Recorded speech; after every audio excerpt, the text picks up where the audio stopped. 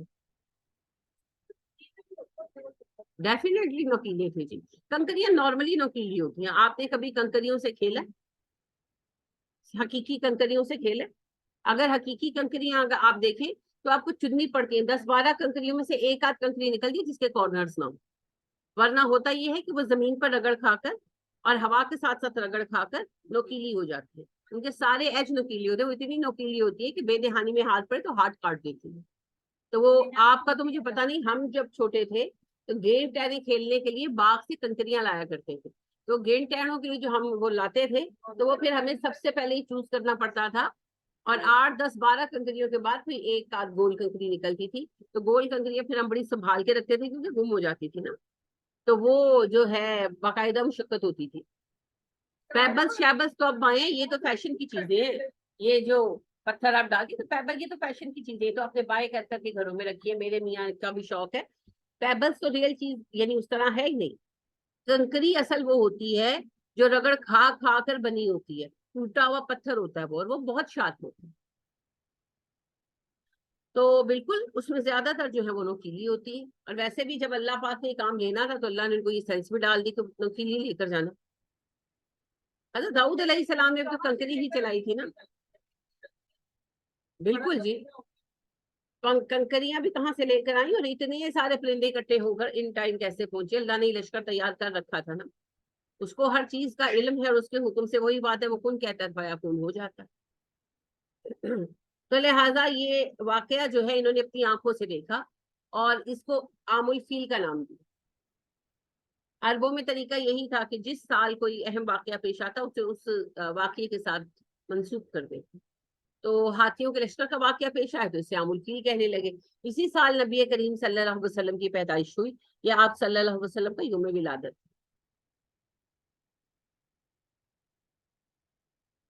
تو ایک عام الفیل آپ کا یوم ولادت ہے، آپ صلی اللہ علیہ وسلم کی پیدائش سے 4-5 ماہ پہلے یہ واقعہ پیش آیا ہے۔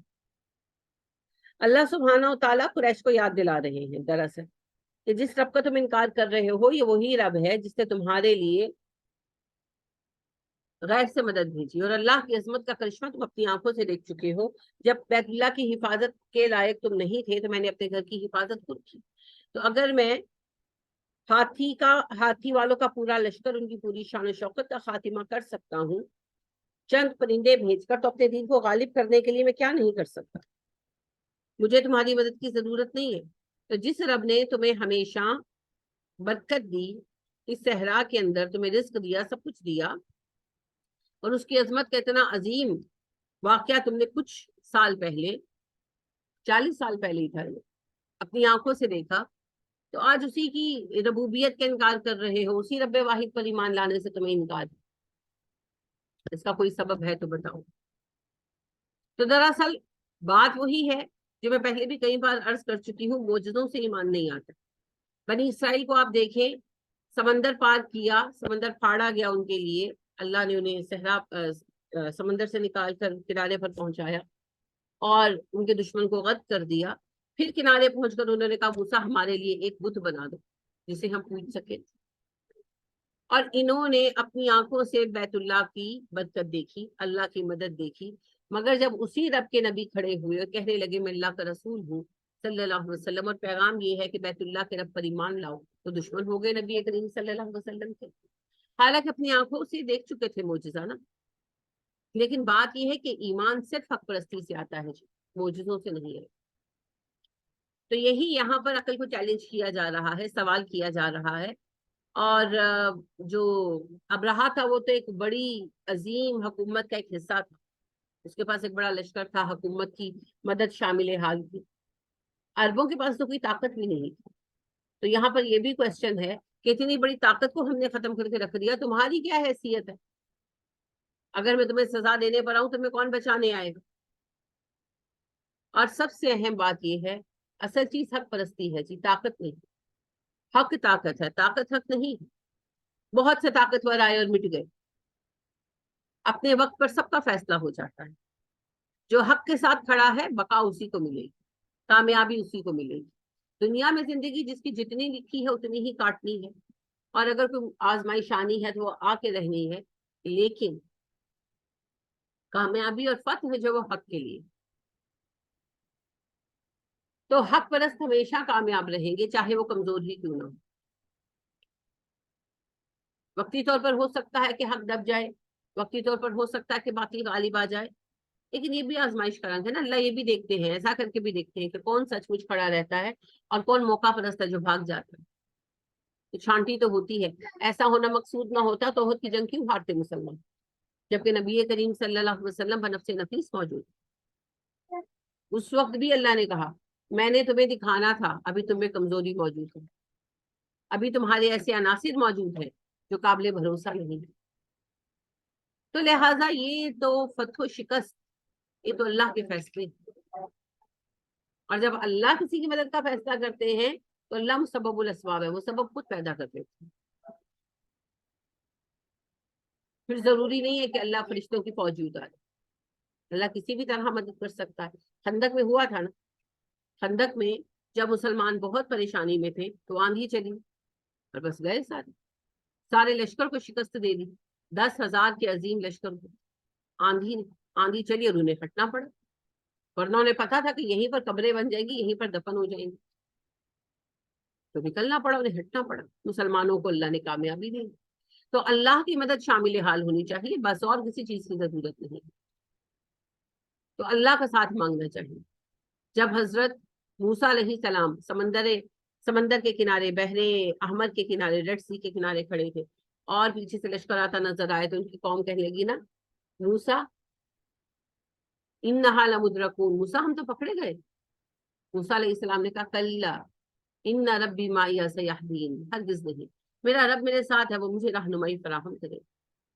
ایسا ہی جملہ آپ کو غار ثور میں بھی سننے کو ملا، جب حضرت ابوبکر صدیق رضی اللہ تعالیٰ عنہ نے کہا اللہ کے نبی صلی اللہ علیہ وسلم دشمن بہت قریب آ گیا، ذرا جھکے تو ہمیں دیکھ لیں گے. آپ صلی اللہ علیہ وسلم نے فرمایا لا تحزن ان اللہ معنا، گھبرائیے مت ابوبکر، اللہ ہمارے ساتھ. تو پھر اللہ نے مکڑی کے جالے سے حفاظت کی. کتنا کمزور ہے نا مکڑی کا جالا، مگر اللہ نے اس سے حفاظت کی. تو اللہ کا ساتھ میسر ہونا چاہیے. جب اللہ کا ساتھ میسر ہوتا ہے تو پھر کام ہو جاتا. اصل مدد اللہ کی ہے، اصل فیصلے اللہ کے ہیں. کوئی طاقت کچھ نہیں بگاڑ سکتی، کسی چیز سے کچھ نہیں ہو سکتا، سب اسی کے حکم سے ہو. تو لہٰذا جب زندگی میں آپ اپنے لیے رستہ منتخب کر لیں، بس ایک چیز کا خیال رکھیں، رستہ حق کا ہونا چاہیے. پھر بے فکر ہو کر اس پر سفر کریں. اس سفر پر جو لکھا جا چکا ہے وہ پورا ہو کر رہے. اگر نصیب میں کامیابی ہے مل جائے گی. دنیاوی اعتبار کی حق پرستی کا ایک نفع یہ ہے کہ آپ غالب آئیں یا نہ آئیں، کامیاب تو ہو جائیں. راہ حق پر چلنے والے ہر حال میں کامیاب رہتے، اس میں غالب آنا شرط نہیں ہے. لہٰذا حضرت لوط علیہ السلام کو دیکھیے، ساری عمر کی تبلیغ کا کیا نتیجہ تھا؟ زیرو، بالکل اب بگ زیرو. لیکن کیا حقیقتاً زیرو ملا ان کو؟ نہیں، انہوں نے تو اپنا کام پورا کیا، ان کا ریوارڈ فل ہے اللہ کے ہاں. وہ کیا کرتے ہیں؟ ابراہیم علیہ السلام اپنے آبائی علاقے کو ایمان لانے پر آمادہ کر سکے؟ ایک بندہ ان کی قوم میں سے ایمان لایا؟ نہیں لایا. پھر کیا وہ فیل ہو گئے؟ نہیں. تو صرف غلبہ کامیابی کی دلیل نہیں ہے. کئی انبیاء کرام علیہ السلام ہیں جنہیں جان سے مار دیا گیا، شہید کر دیا گیا. حضرت زکریا علیہ السلام کو بیت المقدس کی قربان گاہ پر باندھ کر پتھروں سے رجم کر دیا گیا. حضرت یحییٰ علیہ السلام کو عیسائی حکومت کے ہوتے ہوئے یہودی حکومت کے ہوتے ہوئے ظلم کے ساتھ سر قلم کر کے شہید کر دیا گیا. لیکن ان میں سے کوئی ہار نہیں گیا. غلبہ کامیابی کی شرط نہیں ہے، حق پر قائم رہنا بس کامیابی کی شرط ہے. کتنے ہی صحابہ ہیں جو غلبے سے پہلے شہید ہو گئے، کتنے ہی صحابہ. انہوں نے اسلام کی کامیابی کا دور نہیں دیکھا. تو کیا فرق پڑتا ہے؟ کوئی فرق نہیں پڑتا، کیونکہ یہ دنیا تو وقتی اور عارضی ہے. اصل نتیجہ تو اللہ سبحانہ و تعالیٰ کے ہاں ملنے والا ہے.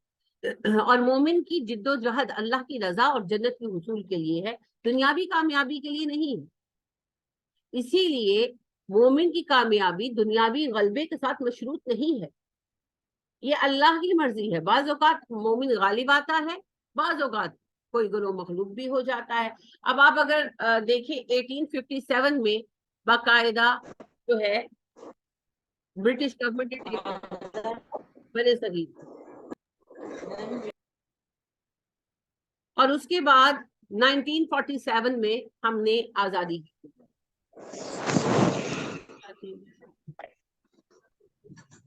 اپنے مائک کا خیال رکھیں پلیز۔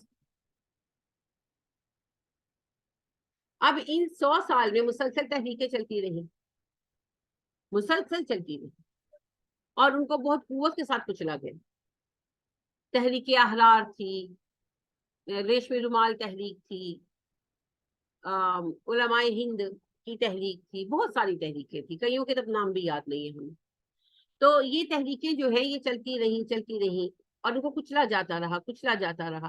ایک تحریک کچلی جاتی تھی، اس کے بچے ہوئے لوگ نئی تحریک شروع کرتے تھے، وہی آخر کار مسلم لیگ بنی، اور پھر مسلمانوں کو ایک آزاد ملک میں حصہ ہے۔ اس کامیاب تحریک، اس کامیاب مسلم لیگ کی بنیاد پرانی دبا دی گئی قوت کے ساتھ ختم کر دیے گئے افراد اور تحریکوں کی جو راکھ تھی، اسی سے اس کا وجود اٹھا، اور ہر دور میں ایسا ہوا۔ لہذا سب سے پہلی بات یہ یاد رکھیں کہ دنیاوی غلبہ ضروری نہیں کہ ہر بار میسر آئے، اللہ کے کام ہے کس شکل میں کس طرح پورے ہونے ہیں وہی بہتر جانتا۔ تو بعض اوقات تمام تر حق پرستی کے باوجود حق پرست گروہ جو ہے وہ وقتی طور پر ہار بھی جاتا ہے، شکست بھی کھا جاتا ہے، جیسے عثمان رضی اللہ تعالیٰ عنہ دارالخلافہ میں شہید کر دیے گئے ظلم کے ساتھ، جیسے حضرت حسین رضی اللہ تعالیٰ عنہ اور ان کے بچے شہید کر دیے گئے ظلم کے ساتھ، حالانکہ اسلامی حکومت۔ یعنی آج یہ بات سوچیں تو ناقابل یقین لگتی ہے کہ ایسا کیسے ہو سکتا، لیکن اسلامی حکومت تھی اور یہ ہوا، یہ ظلم ہوا۔ اس کے علاوہ بھی اور کئی ایسے واقعات ہیں جو نہیں ہونے چاہیے تھے مگر پیش آئے۔ افراد یا گروہ ایسے ہیں جن کو ظلم کے ساتھ دبا دیا گیا یا تباہ کر دیا گیا۔ جی عمر رضی اللہ تعالیٰ عنہ کی شہادت ایک بندے کا ذاتی فعل تھا۔ ہاں، ابو لولو فیروز تھا، وہ ذاتی طور پر چڑھتا تھا، ویسے بھی مجوسی تھا، اور پھر عمر فاروق رضی اللہ تعالیٰ عنہ نے جب اس کی بات نہیں مانی تو اور چڑھ گیا، تو وہ تو اس کا ذاتی فعل۔ لیکن ایک پورے گروہ کا مل کر کسی کے خلاف چال چلنا، جیسے حضرت عثمان کے خلاف چال چلی گئی رضی اللہ تعالیٰ عنہ، اور پھر اس چال پر باقاعدہ کام کیا گیا اور اس میں وہ کامیاب ہو گئے، حضرت عثمان رضی اللہ تعالیٰ عنہ کو شہید کر دیا بظاہر، لیکن حقیقتاً ان کو کوئی کامیابی نہیں ملی۔ عثمان رضی اللہ تعالیٰ عنہ حق پر قائم رہے، اللہ کی راہ میں جان دے دی، اور ان لوگوں کی آخرت تباہ ہو گئی، دنیا تو ہوئی ہی ہوئی، کیا ملا؟ کچھ بھی نہیں ملا۔ اگر سکون ہمیں نہیں ملا تو ان بدبختوں کو کون سا ملا؟ انہیں بھی نہیں ملا۔ اور پھر بعد حضرت حسین رضی اللہ تعالیٰ عنہ کو جو شہید کیا گیا، تو ایک گروہی سازش تھی، اور اس سازش میں کئی افراد شریک تھے، بدقسمتی سے وہ سازش پوری ہوئی، لیکن اس کا مطلب یہ نہیں کہ حسین رضی اللہ تعالیٰ عنہ ہار گئے، کیونکہ ہار اور جیت کا انحصار میں عرض کر رہی ہوں دنیاوی غلبہ پر نہیں ہے، حق پر، خاتمے پر۔ جس کا خاتمہ حق پر ہوا، جو حق پر قائم تھا، وہ کامیاب ہو گیا۔ اسی لیے صحابہ جب شہید ہوتے نا، کوئی ان کو مار ڈالتا تو ان کا جملہ ہوتا تھا فزت بربی کعبہ، مجھے رب کعبہ کی قسم میں کامیاب ہو گئے۔ حالانکہ وہ مر رہے ہوتے تھے، کوئی قتل کر رہا ہوتا تھا، مگر جملہ یہی ہوتا تھا فزت بربی کعبہ، رب کعبہ کی قسم میں کامیاب ہو گیا، کہ میں حق پر مر رہا ہوں، بس یہی میری منزل تھی، یہی میری منزل۔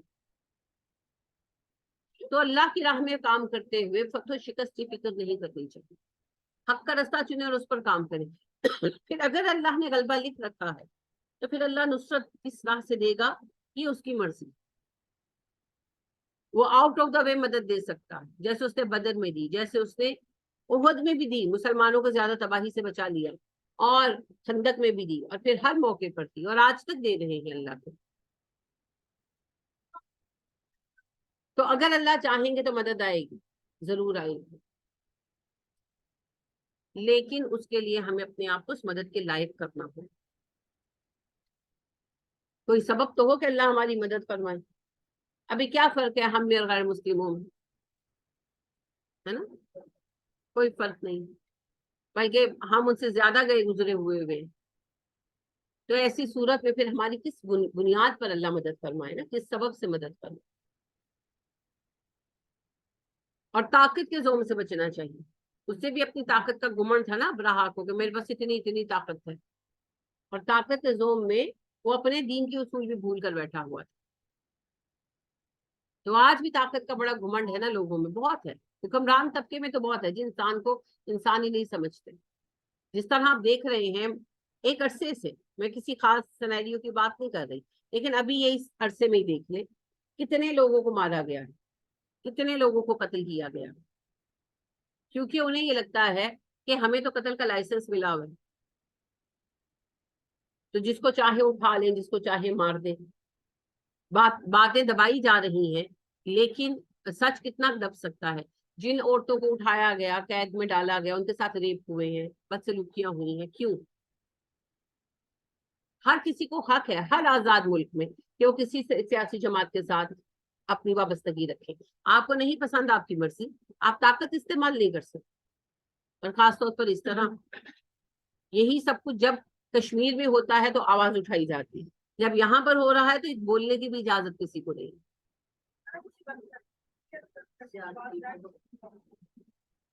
لیکن ہو تو رہا ہے, طاقت کا زوم ہے نا. ہم بہت طاقتور ہیں, بہت طاقت ہے ہمارے, لیکن اصل طاقت صرف اللہ کی. یہ آزمائشوں کے رنگ ہوتے ہیں جی. تو ابرہا کو بھی بڑا گمان تھا, اللہ سبحانہ و تعالیٰ نے اس کا لشکر مٹا دیا. ہر عہد میں ایسا ہوگا جی, اللہ وہاں سے مدد بھیجیں گے جہاں سے کسی نے سوچا نہیں ہوگا. بس حق پر قائم رہنا ضروری ہے. یہی اس سورہ کا میسج ہے.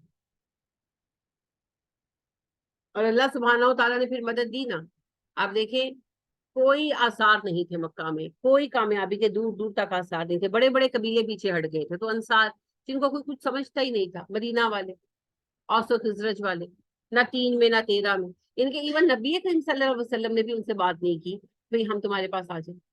بڑے بڑے قبیلوں سے بات کی, نامور عرب قبیلوں سے, اوس اور خزرج سے کوئی ایسی بات نہیں کی. لائق ہی نہیں سمجھے جاتے تھے, کیونکہ کمزور تھے. مگر اللہ نے پھر انہیں اسلام کی طاقت بنایا, اور دیکھیں کیسی طاقت بنایا, ان کی مثال نہیں ملی. انصار کی مثال نہ ہے نہ آئندہ کبھی ہوگی. وہ ایک ہی طرح کے لوگ, بہترین افراد ماشاءاللہ. پھر آپ دیکھیں کہ کیسا وہ اسلام کا دستہ بنے, کیسے جانباز بنے, اور اسلام کی کامیابیوں کا اصلی صحرا انصار ہی کے سر, کیونکہ انصار ہی تھے بلی لڑائیوں میں. قریش تو لڑنے کے لیے کھڑے تھے, انصار اصل لڑائیوں میں شامل تھے. آپ دیکھیں کہ غزوہ بدر میں بھی صرف 84 مہاجر تھے, باقی تو سب انصار تھے. تبھی تو نبی صلی اللہ علیہ وسلم نے کہا کہ اللہ نے جنگ کا حکم دیا, تم کیا کہتے ہیں؟ تو ابوبکر صدیق رضی اللہ تعالیٰ عنہ نے کہا جی ہم لڑیں گے. پھر نبی صلی اللہ علیہ وسلم نے دوبارہ پوچھا تو عمر اٹھے, انہوں نے کہا جی ہم لڑیں گے. پھر آپ نے تیسری بار پوچھا تو پھر سعد بن عبادہ اٹھے, انہوں نے کہا اللہ کے نبی صلی اللہ علیہ وسلم مجھے لگتا ہے آپ کا سوال ہم انصار سے ہے. آپ نے کہا ہاں, کیونکہ ایک سریت ہی انصار کی تھی, 313 میں سے 84 نکالو, باقی سارے انصار تھے. تو انہوں نے کہا اللہ کے نبی صلی اللہ علیہ وسلم ہم قوم موسیٰ نہیں ہے کہ ہم کہیں تو اور تیرا خدا لڑ اور ہم بیٹھے, ہم آپ کے آگے پیچھے دائیں بائیں ہو کر لڑیں گے, اور آپ ہم سے کل ایسے مناظر دیکھیں گے کہ آپ کی آنکھیں ٹھنڈی ہو جائیں گی. تو ساری قربانی آپ دیکھیں انصار کی, مگر پھر انصار کے ہاتھ کیا آیا؟ کچھ بھی نہیں ہے, دنیا میں کچھ بھی نہیں ہے, آخرت لے گئے. اور نبی اکرم صلی اللہ علیہ وسلم نے خود ہی کہہ دیا تھا, ان قریب تم دیکھو کہ تمہاری حق تلفیاں ہوں گی گروہ انصار, تو اپنے فرائض ادا کرنا اور اپنے حقوق چھوڑ دینا, یہاں تک کہ حوض کوثر پر مجھ سے عامل. تو ہم اول تو خیر کام ہی نہیں کرتے. کوئی کام کرے تو اس کو کوئی ایڈمٹ نہیں کرتا, ریکوگنائز نہیں کرتا, اور پھر جو کام کرنے والا ہوتا ہے نا وہ بھی صدمے میں چلا جاتا ہے نا, کہ مجھے ریکوگنائز نہیں کیا. جیسے عبد القدیر صاحب جو تھے, انہوں نے کام کیا, ان کی قدر نہیں کی گئی. یہ ڈیفینیٹ, یہ ایک پروفڈ ٹروتھ ہے, سب کو پتا ہے. لیکن آن دا ادر ہینڈ وہ بھی بہت ہی دل برداشتہ ہو گئے تھے، ان کو ہونا نہیں بنتا. میں ان کو اعتراض نہیں کر رہی، میں صرف آپ سے ایک پرسنالٹی پر ڈسکس کر رہی ہوں کہ یہ اسٹیجز نہیں آنے چاہیے. یہ تو ہوگا. مسلمانوں کو اکیلا کرنے کا طریقہ کیا ہے؟ جو مسلمانوں کے لیے کام کرے اس کو ڈسکریج کرو، تاکہ لوگ تنگ آ کر اچھے لوگ ان کو چھوڑ دیں. اور یہ آج تھوڑی ہوئی، یہ ہر عہد میں ہوا، ہر عہد میں ہوا. جس نے کام کیا اسی کو ملامت کی گئی، جس نے کام کیا اسی کو ملامت کی، اور جو ویلے بیٹھے ہیں وہ خوش ہیں.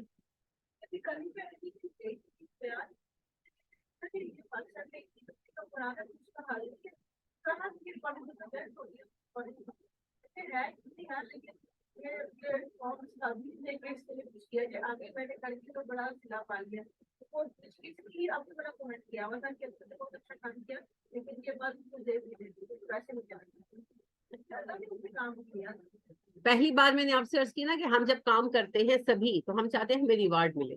ویسے تو یہ انسان کی فطرت ہے، لیکن ہم جب بڑے ہو جائیں تو ہمیں بچے سے بڑا ہو جانا چاہیے.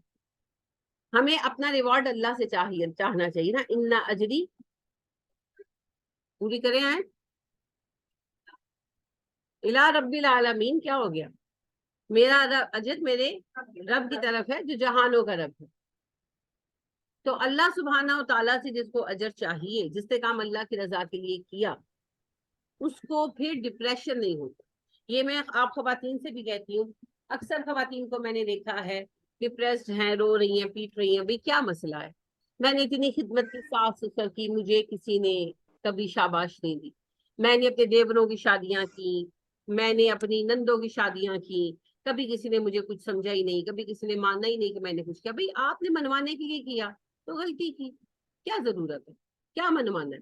آپ کو کون سا حسن کارکردگی کا ایوارڈ چاہیے لوگوں سے؟ نہیں ملے گا. فوج میں جب کوئی جنگ ہوتی ہے، کوئی بھی جنگ، ابھی کو تو آپ چھوڑ دیں، آپ پیچھے چلے جائیں. جب محمود غزنوی جو ہے، انہوں نے ہندوستان پر 17 حملے کیے، 16 ان میں سے جیتے. ٹھیک ہے، سادہ بڑا تذکرہ کرتے. محمود غزنوی نے 16 حملے کیے ہندوستان پر، غالب آئے. تنہائی آ گئے تھے؟ نہیں نا، پوری آرمی تھی. 4-5 جو ان کے بہت ہی نامور سپہ سالار ہیں، ان کو نکال کر کسی فوجی کا نام بتائیں، کسی کو بھی نہیں پتا. حالانکہ فوج کا وہ بندہ جو فوجیوں کے جوتے ان کو پہناتا ہے نا، وہ بھی امپورٹنٹ ہو، کیونکہ وہ بھی ٹائم پہ جوتے تیار نہیں کرے گا تو فوجی نہیں پہنچ پائے گا. جو تلواروں کو دھار دیتا ہے نا، جو کمان تیار کر کے رکھتا ہے، چیک کرتا ہے اسلحہ، وہ بھی اتنا امپورٹنٹ ہو. گھوڑوں کی زین بنانے والا، گھوڑوں کی نال کسنے والا بھی اتنا ہی اہم ہے، کیونکہ گھوڑا نہیں چلے گا تو سوار کیا تیر مارے گا پھر بیچارہ. ہر بندے کی اہمیت ہے، مگر نام تو 2-4 کا ہی آنا. اب آپ مجھے بتائیں، ہماری پوری آرمی میں 11 لوگوں کو نشان حیدر ملا ہے، تو کیا صرف 11 ہی بہادر تھے؟ باقی بزدل تھے سارے. اب عزیز بھٹی جو ہے، ان کو نشان حیدر ملا.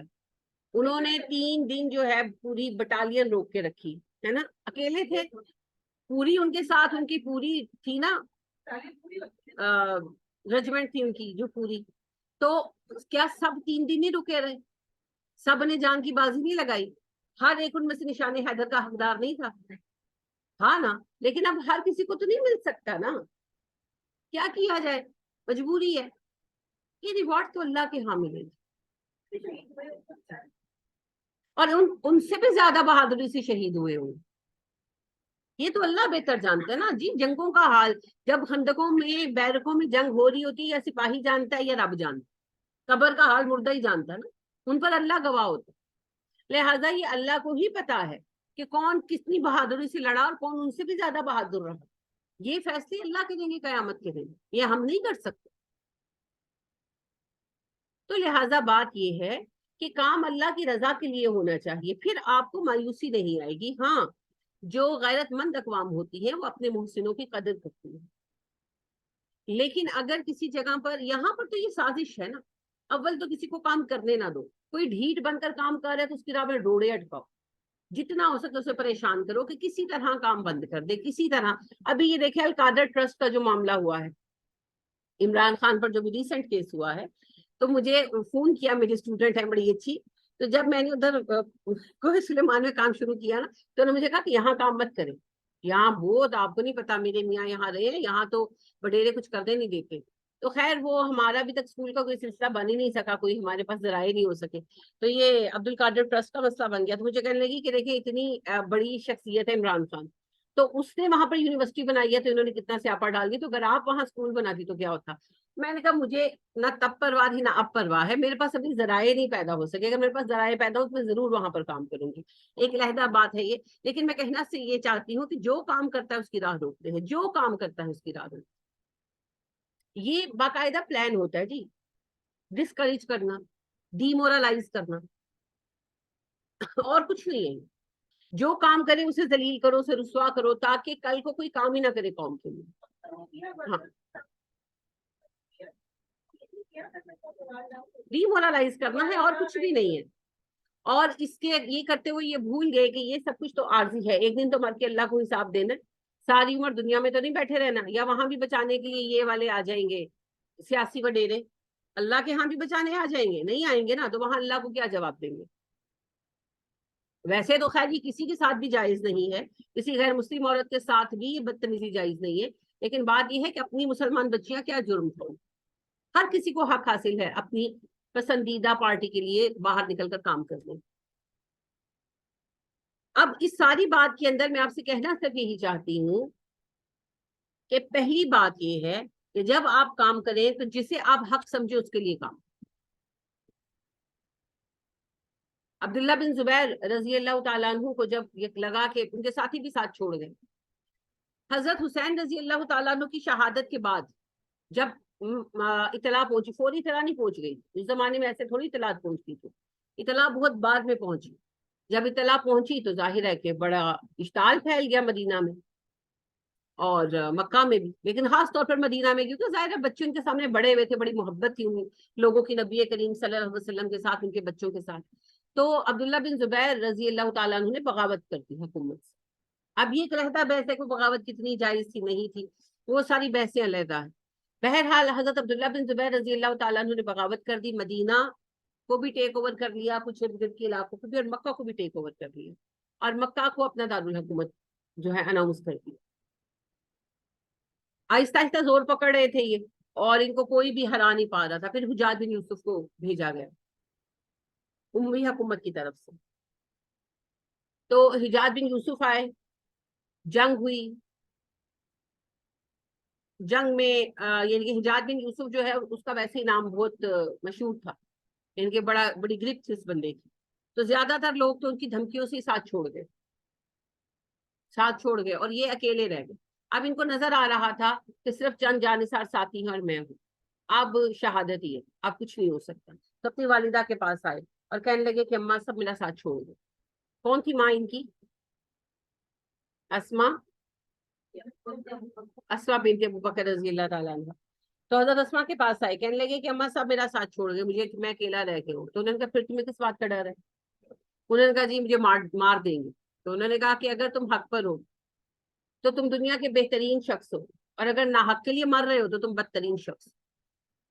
وہ کہنے لگے نہیں اماں، میں اس بات سے نہیں ڈر رہا کہ مر جاؤں گا، مرنا تو ہے اور میں حق کے لیے جان دینے کے لیے تیار ہوں، مگر یہ میری لاش خراب کریں گے، مسئلہ کریں گے۔ تو انہوں نے کہا بکری کو مرنے کے بعد کوئی فکر نہیں ہوتی کہ اس کی کھال کس طرح اترے گی۔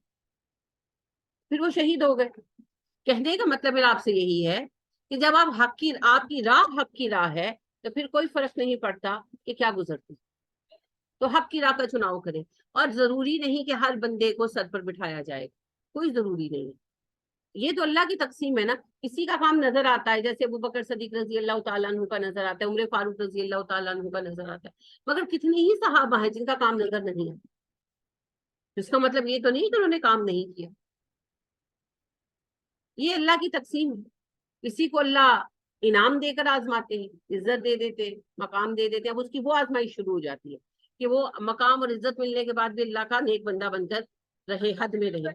بالکل، اور جس کو نہیں ملتا اس کی بھی آزمائش ہوتی ہے کہ اب میں نے اس کو اس کی محنت کے باوجود نہیں نوازا، اب یہ کیا کرتا ہے، اب بھی یہ میرا شکر گزار بندہ بنتا ہے، یہ سرکش ہو جائے۔ تو لوگوں سے ریوارڈ کی توقع نہیں رکھنی چاہیے، کبھی بھی نہیں رکھنی چاہیے. اللہ سے انعام کی توقع رکھیں اور اللہ سبحانہ و تعالیٰ کے ہی بندے بنتے, تو انشاءاللہ نہ کبھی ڈپریسڈ ہوں گے اور نہ پریشان. مایوسی نہیں آپ پر آئے گی. اور جو اللہ کی رضا کے لیے لوگوں کے لیے کام کرتے ہیں وہ کبھی مایوس نہیں ہوتے. اس کی سب سے بڑی مثال موسیٰ علیہ السلام. جتنی ناقدری موسیٰ علیہ السلام کی ان کی قوم نے کی ہے, کسی نے کی ہے آخر تک. اور حضرت موسیٰ آخر تک ان کے ساتھ لگے رہے. اور پھر بنی اسرائیل کے سارے نبیوں کا یہی حال ہے. تو ہمارے نبی ہماری مشعل راہ ہیں, تو لہٰذا ناقدری کوئی چیز نہیں ہے. یہ تو آزمائشیں ہیں راہ حق, یہ تو آئیں, ان میں ہمیں کامیاب ہونا. اسی کے ساتھ جوڑ کر پڑھیں گے سورہ قریش کو. جی اللہ فرماتے ہیں بسم اللہ الرحمن الرحیم لإیلاف قریش. بھی بالکل شروع کی صورت ہے, 29 نمبر ہے اس کا نزول کا, یعنی کہ پہلے سال کی دوسرے سال کی صورت ہے. لإیلاف قریش, مانوس کر دیے گئے قریش. لام فا سے ہے, لف کرنا, جوڑ دینا. آپ نے اگر کبھی اپنے فارم پڑھے ہوں تو جہاں تصویر لگنی ہوتی ہے, کوئی بھی فارم ہو, ایڈمیشن فارم ہو, کوئی بھی فارم ہو, تو وہاں پر لکھا ہوتا ہے نا اٹیچ اے کاپی. تو اٹیچ اے کاپی کے لیے اردو میں لکھا ہوتا ہے ایک نقل لف کرے. تو لف کرنا ہوتا ہے جوڑنا, اسی سے لفظ الفت ہے, دلوں کا جوڑ دینا. تو اسی سے ایلاف کا لفظ بنا, مانوس کر دینا. ٹھیک ہے, لوگ ایلاف نام رکھ لیتے ہیں, ایلاف ورب ہے. ٹھیک ہے, اس کا مطلب ہے مانوس کر دینا. الفت نام رکھا جا سکتا ہے, ایلاف نہیں رکھا جا سکتا, کیونکہ ایلاف فعل ہے, ماضی ہے. مانوس کر دیے گئے قریش. برانڈ آیا ہے, مجھے نہیں پتا, اس معاملے میں کافی جاہل ہوں. تو بہرحال برانڈ کی حد تک اس وجہ سے ٹھیک ہے, مانوس کر دینا کہ آہستہ آہستہ مانوس کر دیں گے اس برانڈ کے ساتھ آپ کو. خیر ناؤن نہیں ہے, یہ ورب ہے. مانوس کر دیے گئے, نارملائز کر دیا گیا قریش کے لیے. ایلافہم, مانوس کیے گئے وہ, رحلتا, سفر کے ساتھ, الشتاء, سردی کے, والصیف, گرمی کے. گرمی سردی کے سفر ان کے لیے مانوس کر دیے گئے, یا وہ گرمی سردی کے سفروں سے مانوس کر دیے گئے. نبی کریم صلی اللہ علیہ وآلہ وسلم کے جو جد امجد تھے قصوی,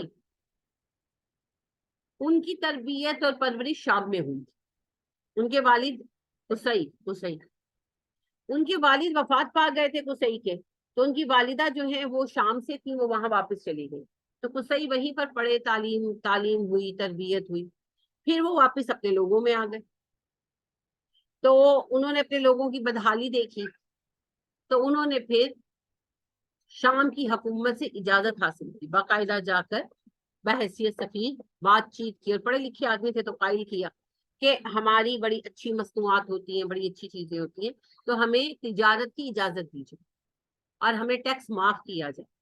تو ٹیکس وغیرہ کے رولز بڑے جو ہیں کم کرائے, کیونکہ اصل میں یہ تھا کہ تجارت تو یہ پہلے بھی کرتے تھے, مگر آسانی سے قافلوں کو شہر میں جانے کی اجازت نہیں ملتی تھی, کہ وہ ان کو صحرائی گوار مانتے تھے نا, تو بھئی خطرہ ہے.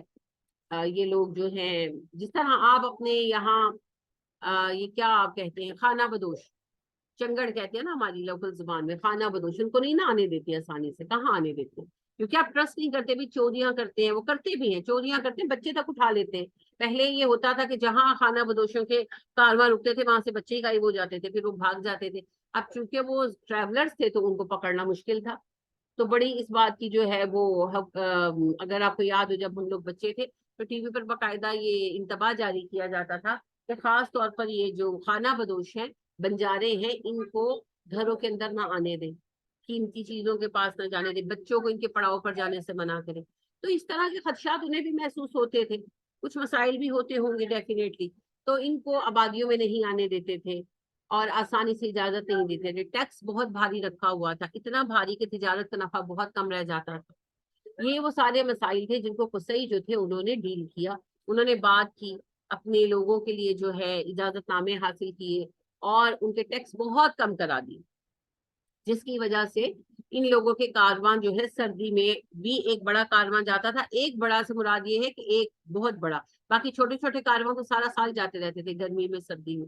اور پھر سردیوں کے بھی ان کے کاروان جاتے تھے چیزیں لے کر, اور کم ٹیکس کی وجہ سے بہت زیادہ منافع کے ساتھ واپس آتے تھے. انہی میں سے ایک بڑا کارواں واپس آ رہا تھا نا ابو سفیان کے ساتھ, جسے مسلمانوں نے روکنے کا ارادہ کیا. تو بڑا قافلہ بھی ایک جایا کرتا ہے. تو مراد یہی ہے کہ ہم نے رستہ ہموار کر دیا ان کے لیے. قریش بڑے اس کے بعد امیر ہو گئے تھے. عربوں کے پاس کوئی باقاعدہ ذریعہ روزگار نہیں تھا, کیونکہ نہ یہاں پر کاشتکاری ہوتی تھی نہ کچھ اور. تو جب یہ اللہ سبحانہ و تعالیٰ کے فضل سے قصی جو تھے, قصی بن کلاب, انہوں نے جب یہ ساری بات کی اور اس طرح سے جو ہے اجازت کی, تجارت کی, تو ان لوگوں کو باقاعدہ ذریعہ معاش ملا. تو باقی قبیلوں کو بھی نفع ہوا. سب سے زیادہ نفع قریش کو ہوا, کیونکہ یہ اجازت نامے قریش کے لیے تھے نا, انہوں نے اپنے خاندان کے لیے حاصل کیے تھے. تو جو لوگ بھی جاتے تھے وہ قریش کے بھی حق پر جاتے تھے, پھر قریش ان سے کمیشن لیتے تھے, جو ان کا حق تھا, جائز تھا, وہ ان سے کمیشن لیتے تھے. تو اس طرح اپنی تجارت کے ساتھ ساتھ باقی قبیلوں کی تجارت سے بھی ان کو حصہ ملتا تھا. تو قریش بڑے خوشحال ہوتے. تو یہی اللہ بتا رہے ہیں کہ ہم نے قریش کو مانوس کر دیا گرمی سردی کی تجارت کے ساتھ, یعنی ہم نے ان کے لیے آسانی کر دی. وہ تجارت کرتے ہیں گرمی میں سردی میں اور پیسے کماتے ہیں, خوشحال زندگی بسر کرتے ہیں. اپنے پاس ان کے پاس کیا تھا بھلا, کپڑا وہاں سے لاتے تھے, سب کچھ وہاں سے لاتے تھے, کچھ بھی نہیں تھا, سب وہاں سے لے کر آتے تھے. تو اللہ نے اتنی آسانی فرما دی.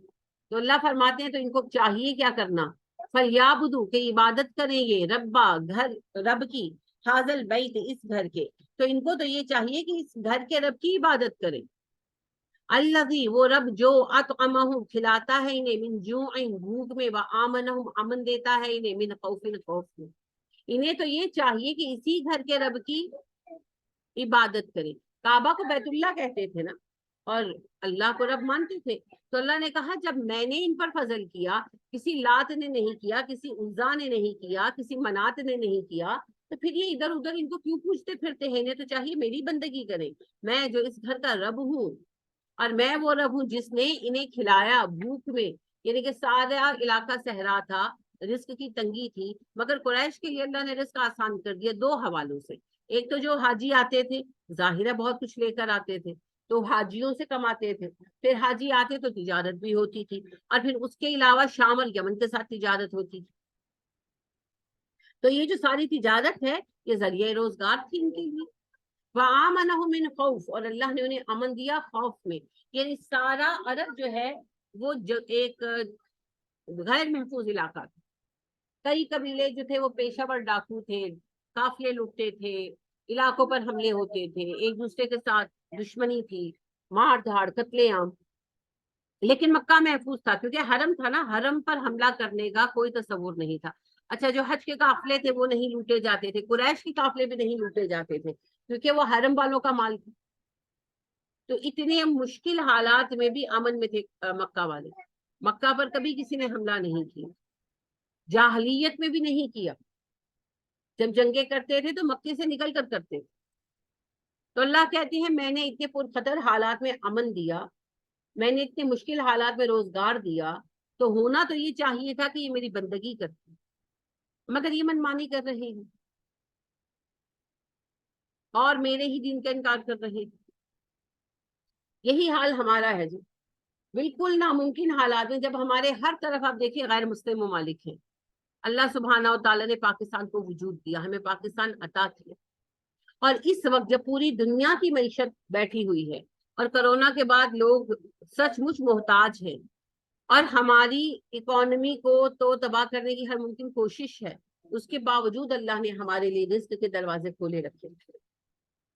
ہم لوگوں کی ضروریات کو اللہ اپنے فضل سے پورا فرما رہے ہیں. اللہ کریم نے ہمارے لیے آسانیاں قائم رکھی مسلسل. تو ہونا تو یہ چاہیے تھا کہ اس کے بدلے ہم شکر گزاری کرتے, ہم اللہ کی بندگی کرتے جس نے ہمیں کھلایا پلایا, جس نے ہمیں نوازا. مگر ہم کیا کر رہے ہیں, ہم اللہ کے دین کا مذاق بنائے ہوئے, ہم نے اپنی من مرضی کی زندگی گزارنے کو پسند کیا اور مسلسل اسی نہج پر چلے جا رہے ہیں. تو اگر اللہ سبحانہ و تعالیٰ کی نعمت کی شکر گزاری نہ کی جائے تو یہ زوال نعمت کا سبب بنتا ہے. اللہ نعمتیں واپس لے لے. زوال نعمت کا سب سے بڑا سبب ناشکری ہے، جس کا ارتکاب ہم ایک قوم کی حیثیت سے کر رہے ہیں. پاکستان کی قدر ہم نے نہیں کی، اللہ کے قوانین کی قدر ہم نے نہیں کی. ایک مسلسل ناشکری کا رویہ ہے. تو اگر ہم چاہتے ہیں کہ اللہ کی رحمتیں آئیں تو ہمیں پلٹ جانا چاہیے.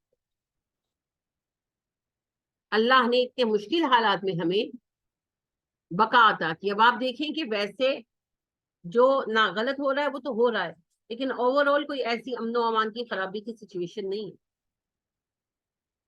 کتنی کوششیں کی گئی ہیں حالات کو بگاڑنے کی، اس کے مطابق اگر آپ دیکھیں تو اللہ کا فضل ہے، حالات ویسے بگڑے نہیں. اللہ کا فضل ہے. مہنگائی بڑھ گئی ہے، میں مانتی ہوں، اور ہم اس سے متاثر بھی ہیں، لیکن جس طرح ہماری اکانومی کو تباہ کرنے کی سازشیں کی گئی ہیں اس حساب سے ہماری اکانومی خراب نہیں ہو سکتی. شکر ہے اللہ. تو اللہ نے اتنے نامساعد حالات میں ہمیں کھلایا پلایا، ہمیں امن عطا کیا.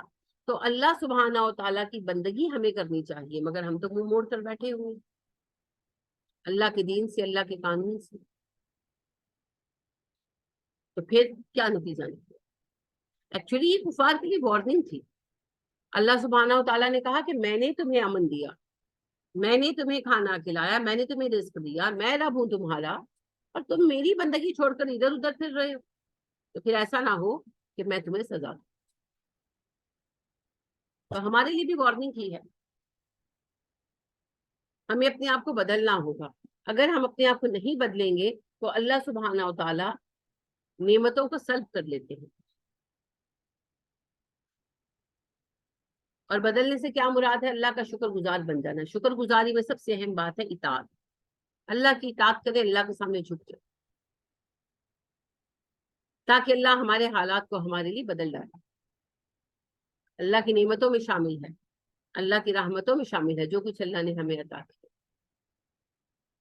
اب وقت آ گیا ہے کہ ہم ان نعمتوں کی قدر کریں اور اعتراف کریں، زبان سے بھی اور عمل سے. اللہ ہمیں اس کی توفیق عطا فرمائے، آمین. آپ کوئی بات پوچھنا چاہیں یا کہنا چاہیں؟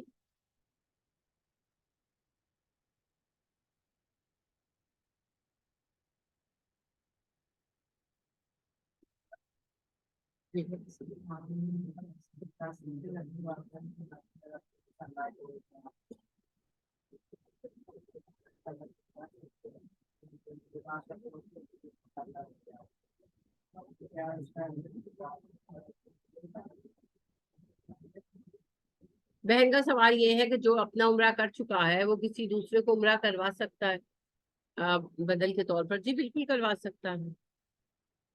اور دوسری بات یہ انہوں نے کہی کہ اگر کسی فوت شدہ شخص کی طرف سے عمرہ کرایا جائے تو کیا عمرے کا ثواب پہنچے گا اسے؟ جی بالکل پہنچے گا. نبی اکرم صلی اللہ علیہ وسلم نے ہم بات کے سال میں یہ بات فرمائی ہے کہ ان کے لیے حج عمرہ کیا جائے. تو خود بھی کر سکتے ہیں، کسی کو بھی بھیج سکتے ہیں، تو اس میں کوئی مسئلہ نہیں ہے، بالکل بھیج سکتے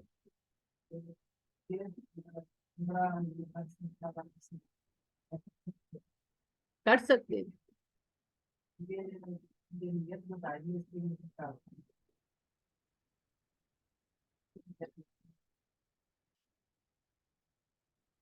اس کی نیت یہی ہوگی کہ میں فلاں کی طرف سے عمرہ کر رہی ہوں. ٹھیک ہے. حج میں تو پھر باقاعدہ تلبیہ میں کہا جاتا ہے، تو عمرے میں تو تلبیہ نہیں ہوتا، تو اس لیے پھر صرف نیت ہوتی ہے. ٹھیک ہے. تو نیت یہی رکھی جائے گی کہ میں عمرہ کرنے آئی ہوں فلاں کی طرف سے، کہ میں یہ عمرہ نبی کریم صلی اللہ علیہ وسلم کی طرف سے کرنے کے لیے آئی ہوں. یہ پراکسی ہے نا، دوسرے کی جگہ حاضر ہو جانا. تو پھر نیت یہی رکھی جائے.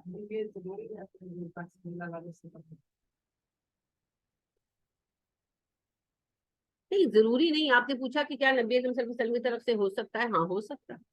اب اس میں یہ ہے، میں تو بتا رہی مثال بتا رہی ہوں، آپ جس کی طرف سے کریں گے، جس کی طرف سے کریں گے آپ پھر نیت رکھیں گے میں اس کی طرف سے عمرے کے لیے حاضر ہوں. جس کی طرف سے حاضر نہیں، جو جا رہا ہے وہ کرے، اس کی نیت ہوگی. کہ میں فلاں کا جگہ پر آؤں، جو جا رہا ہے جو وہاں فزیکلی کرے گا اس کی نیت یہ ہو، تو اس کو اپنا بھی اجر ملے گا اور اگلے کو اس کا پورا اجر ملے گا، کمی کوئی نہیں ہوگی۔ لیکن نیت یہ ہوگی کہ میں اب فلاں کی فرض کریں کہ اپنی خالہ کی جگہ پر کرنے گئی ہیں، تو جو گیا ہے بندہ یہ بندی وہ نیت کرے گا کہ میں اپنی خالہ کی جگہ پر، فلاں خالہ کی جگہ پر عمرہ کرنے گئی ہوں، تو نیت یہ ہوگی، باقی اجر دونوں کو پورا پورا ملے گا۔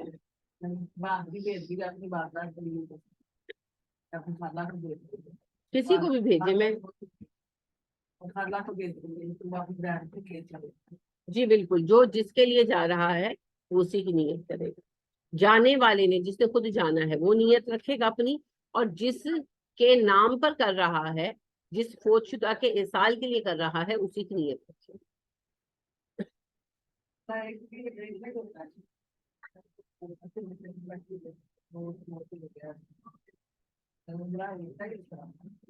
ایک کا مطلب میں نہیں سمجھی۔